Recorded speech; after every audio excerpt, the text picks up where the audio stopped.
পুরানো বাংলা ছবির একটা ডায়ালগ ছিল সেই পাকিস্তান আমলে,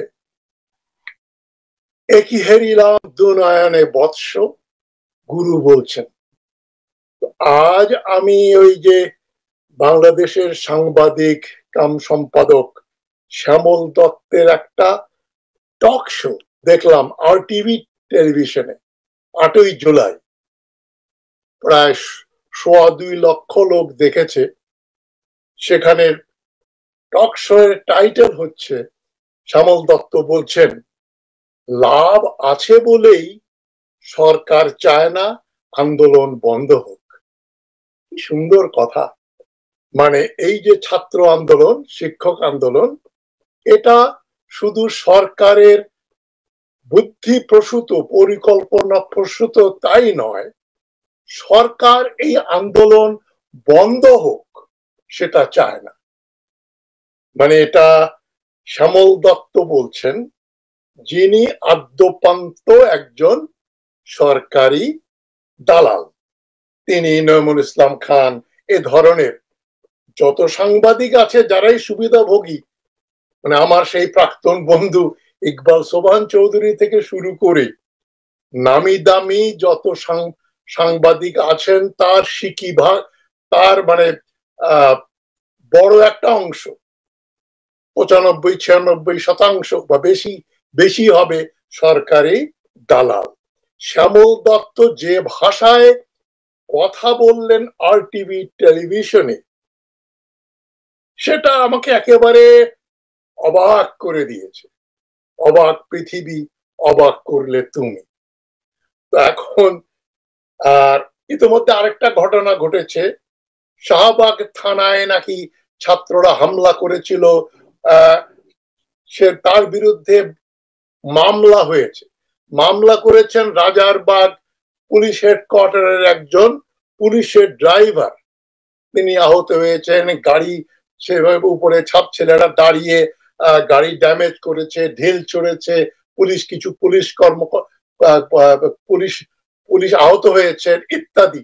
মামলাটা হয়েছে অজ্ঞাতনামা, মানে যাদের নাম জানা যায়নি, অজ্ঞাত পরিচয়হীন লোকদের বিরুদ্ধে মামলা, এবং সে মামলার তারিখ পড়েছে 21শে আগস্ট।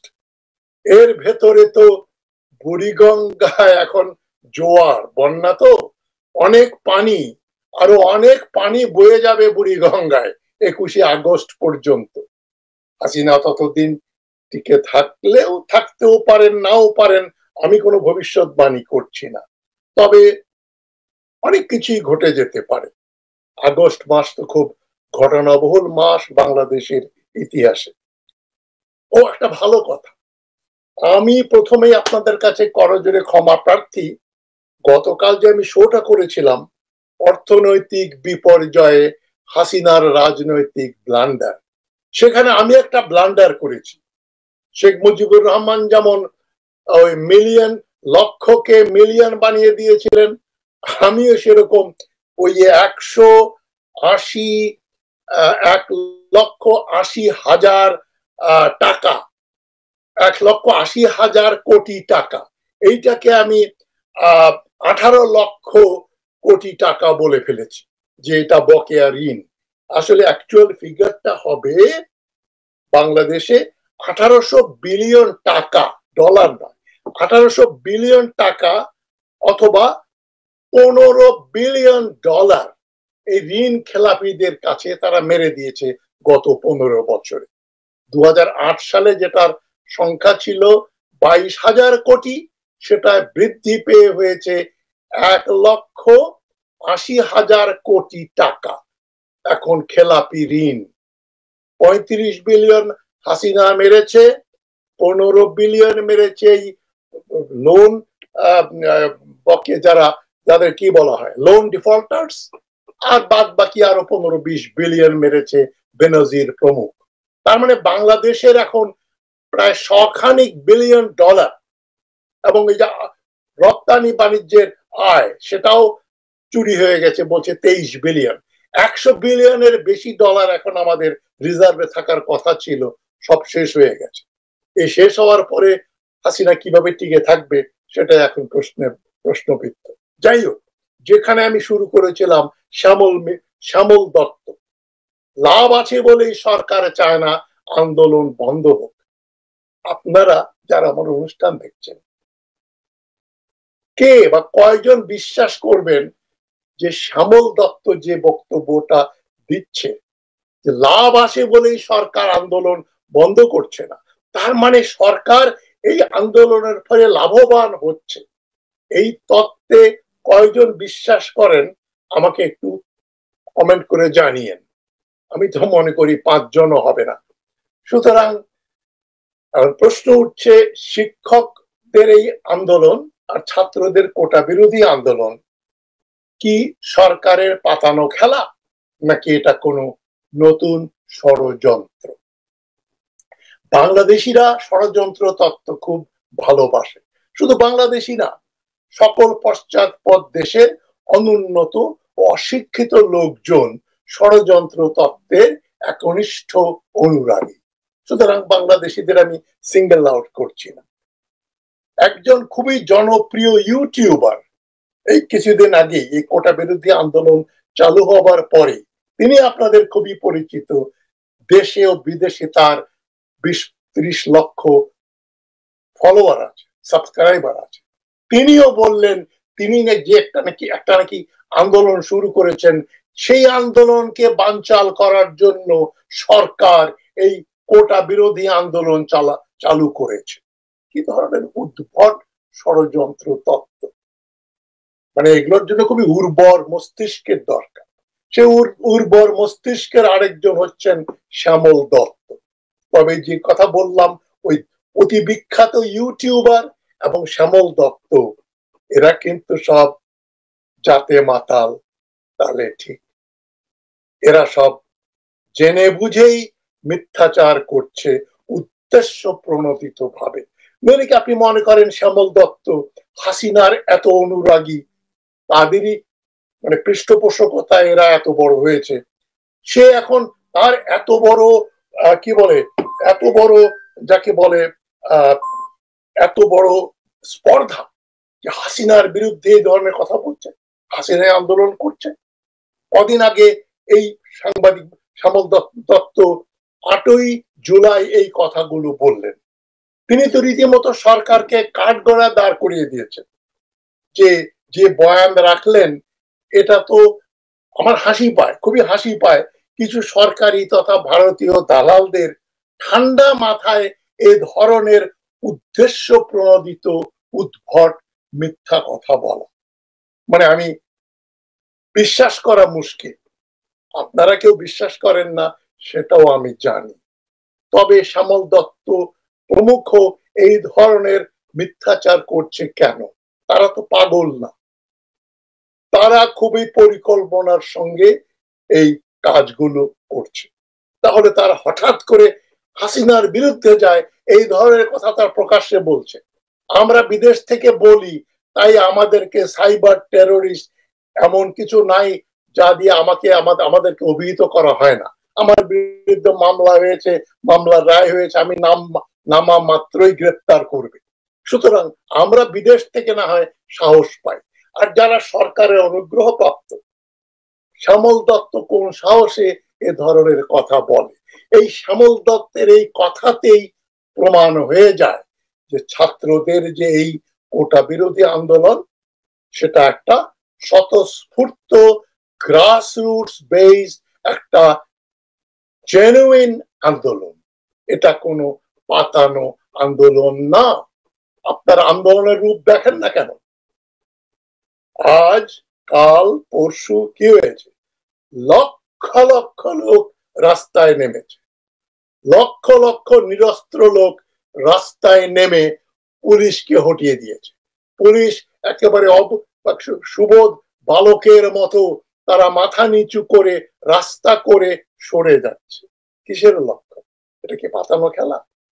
দেখলে মনে হয় পুলিশকে বলা হয়েছে কোনো কিছু করবা টরবা না। পাতানো খেলা না। পুলিশ জানে এই আন্দোলন প্রতিহত করতে গেলে তাদের পিঠের চামড়া বা ঘাড়ের উপর মাথা নাও থাকতে পারে। সুতরাং শাহবাগ থানার হামলা হয়েছে, হামলার বিরুদ্ধে মামলা করেছে পুলিশ, ওই পর্যন্তই। মামলায় কারো নাম দিতে তারা সাহস পায় নাই। আগে কি হতো, আগে তো একটা মামলা দিয়ে এই বিএনপির, বিশেষ করে বিএনপির 8-10 জন নেতার নামে তারা মামলা চালিয়ে দিত, যে মির্জা ফখরুল ময়লার গাড়ি পুড়িয়েছেন, মির্জা ফখরুল সুপ্রিম কোর্টের না হাইকোর্টের চিফ জাস্টিসের বাড়ির গেটে হামলা করেছে, এই ধরনের উদ্ভট কথা দিয়ে তারা মামলা দিত। এখন মামলা দিচ্ছে একজন পুলিশের ড্রাইভার, তাও আবার নাম না জানা অজ্ঞাত কিছু ছাত্রদের বিরুদ্ধে। এটা তাদের দুর্বলতার লক্ষণ, কোনো পাতানো খেলার লক্ষণ নয়। মানে বিবিসির একটা খবর দেখলাম, এই লেটেস্ট নিউজ, সেখানে বিবিসি পর্যন্ত বলছে কোটা বিরোধী আন্দোলন তারা একেবারে ফিল্ডে গিয়ে বিভিন্ন ইউনিভার্সিটির হলগুলোতে, কলেজগুলোতে, বিভিন্ন জায়গায় গিয়ে তারা তাদের সাংবাদিকেরা যে তথ্য সংগ্রহ করেছে বিবিসি, তারা বলছে এটা একটা স্বতঃস্ফূর্ত আন্দোলন। ছাত্র এবং ছাত্রীরা মিলে পোস্টার লিখছে, ব্যানার লিখছে, স্লোগান তৈরি করছে এবং চাঁদা দিয়ে এই যে ব্যানার লেখা কাগজপত্র ইত্যাদি তারা কিনছে। তার মানে এটা একটা স্বতঃস্ফূর্ত গ্রাস রুটস বেসড আন্দোলন। এবং এই কোটা বিরোধী আন্দোলনে সরকারি দলের ছাত্রেরাও থাকতে পারে। শ্যামল দত্ত খুব একটা পয়েন্ট স্কোর করলো, যে এই যে শিক্ষকদের আন্দোলন, উনি বললেন যে এই শিক্ষকদের যে পেনশন গ্র্যাচুইটি নিয়ে তাদের রিটায়ারমেন্ট বেনিফিট নিয়ে আন্দোলন, এই আন্দোলনে তো অনেক নেতাই সরকার পক্ষে। আর যারা এখন সরকার পক্ষের, সরকারের অনুগ্রহ পুষ্ট হয়ে প্রফেসর হয়েছে, পোস্ট হয়েছে, ডিন হয়েছে, তারা চিন্তা করছেন রিটায়ার করার পরে যদি আরো 20-30 বছর বেঁচে থাকি, এখনো মানুষের আয়ু বেড়েছে, 65 বছরে রিটায়ার করে একজন 95 বছর পর্যন্ত বেঁচে থাকতে পারে। এই 30 বছর কষ্ট করব, আমরা এককালীন যে টাকা পেতাম না সেটা পাবো না, এটা তো একেবারে পাগলেও তার নিজের স্বার্থ বোঝে। তারা নিজের স্বার্থের জন্য আন্দোলন করছে। হাসিনা ওদেরকে উস্কানি দেবে কেন? হাসিনা কেন দেবে উস্কানি? এবং হাসিনা এই ছাত্রদের এই যে মৌচাকে ঢিল মারবে, ভীমরুলের চাকে বড়, এখন এটা তো আন্দোলন তো তাদের নিয়ন্ত্রণের বাইরে চলে যাচ্ছে। অলরেডি আমি দেখলাম রিক্সাওয়ালা ভাইরা প্রসেশন করছেন ব্যানার নিয়ে দ্রব্যমূল্য কমানোর জন্য। ইতিমধ্যে সরকার তো একেবারে দিশেহারা, এই যে পয়সা নেই গ্যাস কেনার, মানে বিদ্যুৎ কেন্দ্র চালানোর মতো তাদের পয়সা নেই, তাই এখন লোডশেডিং হচ্ছে।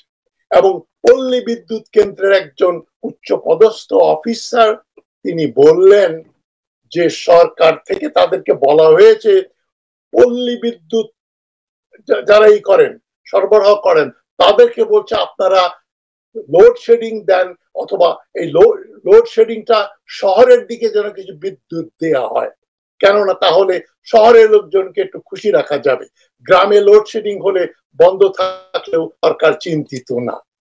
সরকার তো এখন ওইটা হচ্ছে এক ধরনের ষড়যন্ত্র, যে আপনারা লোডশেডিং দেন গ্রামাঞ্চলে, শহরে না, তাহলে আপনাদের পুরস্কৃত করা হবে, এই ধরনের কথাবার্তা বলছে সরকার। কিন্তু ছাত্র এবং শিক্ষকদেরকে সরকার মানে পরিকল্পনা করে তার বিরুদ্ধে আন্দোলন করার জন্য হাইকোর্ট দিয়ে, সুপ্রিম কোর্ট দিয়ে জাজমেন্ট দিচ্ছে, এটা অকল্পনীয় ব্যাপার। যারা মনে করেন দেশের লোকজনের দৃষ্টি অন্যত্র সরানোর জন্য, কোন জায়গা থেকে, এই যে চীন থেকে যে হাসিনা খালি হাতে আসলো, এর আগে ভারতে গিয়ে যে ট্রানজিট দিল, রেলওয়ে লাইন করতে দিল, এই এখান থেকে জনগণের দৃষ্টি অন্যত্র সরানোর জন্য সরকার নাকি এই কোটা বিরোধী আন্দোলন, শিক্ষকদের পেনশন গ্র্যাচুইটির আন্দোলনে উস্কানি দিচ্ছে বা তৈরি করে দিচ্ছে। কি ধরনের উদ্ভট ষড়যন্ত্র তত্ত্ব!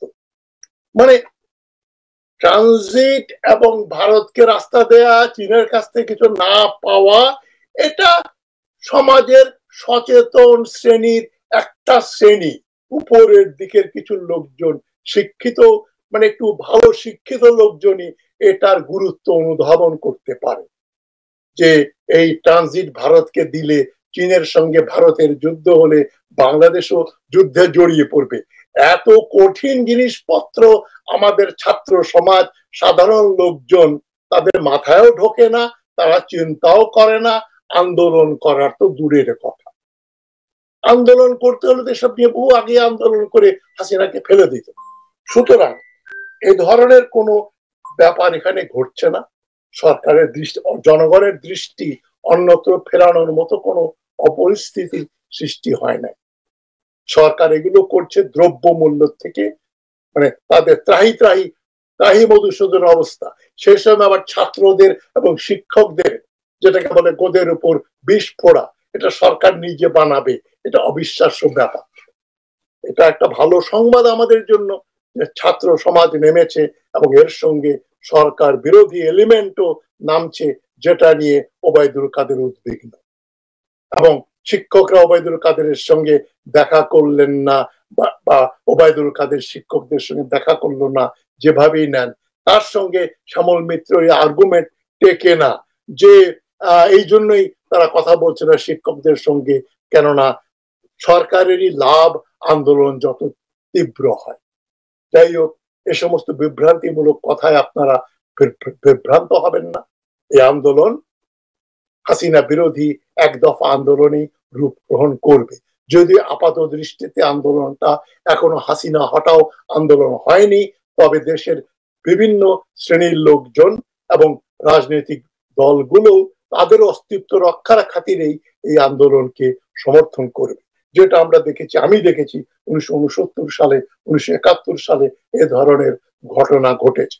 জনগণ আর নেতৃবৃন্দ, রাজনৈতিক দলগুলো অনিচ্ছা সত্ত্বেও হলো জনপ্রিয় আন্দোলনের পেছনে তারা যায় এবং সে আন্দোলনকে সমর্থন করে তাদের নিজেদের অস্তিত্ব টিকিয়ে রাখার জন্য। তাই আন্দোলন আরো জোরদার হবে। আপনারা এই আন্দোলন সমর্থন করুন এবং শ্যামল দত্ত প্রমুখের কথায় বিভ্রান্ত